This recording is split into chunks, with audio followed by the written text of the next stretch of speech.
Once, it was the pride of East Africa, a retail titan that promised you need it, we've got it. Nakumatt wasn't just a supermarket, it was an institution. With over 60 stores sprawling across Kenya and beyond, Nakumatt redefined convenience, luxury, and modern shopping for millions. But behind this glitzy empire was a ticking time bomb. By 2019, Nakumatt had crumbled into nothing but a cautionary tale, leaving behind a trail of debt, broken dreams, and unanswered questions. How does a business go from being the largest supermarket chain in Kenya to complete liquidation in just a few short years? This is the story of Nakumatt's meteoric rise and its dramatic fall.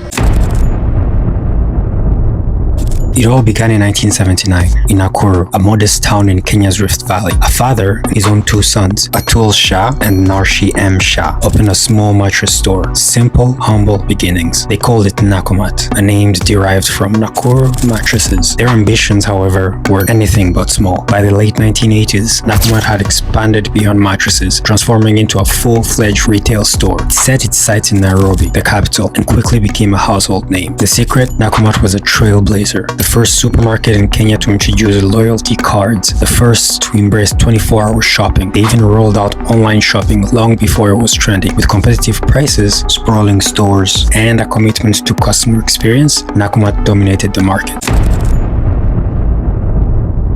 By the 2000s, Nakumatt had ambitions that matched its tagline. You need it, we've got it. They diversified into electronics, clothing, and even baking services. Their stores became a one-stop shop for anything and everything. They didn't just stop there. In 2008, Nakumatt crossed borders, opening stores in Uganda, Rwanda, and Tanzania. The goal? To conquer Africa. By 2017, they dreamed of 77 stores and new markets like Ethiopia, Zambia, and South Africa. But this aggressive expansion came at a price.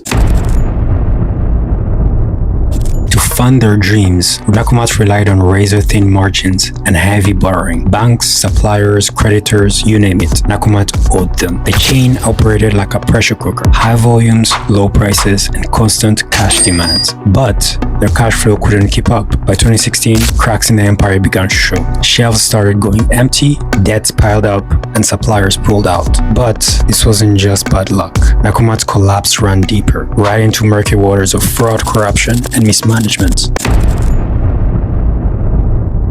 Reports later revealed a web of shady dealings. Nakumatt was accused of being part of a long-term money laundering syndicate. Shell companies, offshore accounts, fake invoices.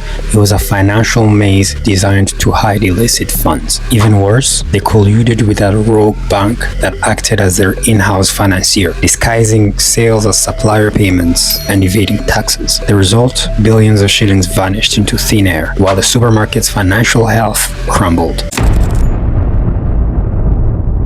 But the corruption wasn't just external. Nakumatt was a family-run business, and the Shah family controlled it like a personal ATM. They mixed business funds with their extravagant lifestyles. Corporate governance? Practically non-existent. Decisions were made behind closed doors, with no oversight or accountability. The Shahs ignored warning signs and doubled down on their expansion strategy, locking up billions in unprofitable stores. Meanwhile, competitors like Carrefour and Naivas moved in, offering better products, prices, and customer experiences. Nakumatt became the last choice for many shoppers.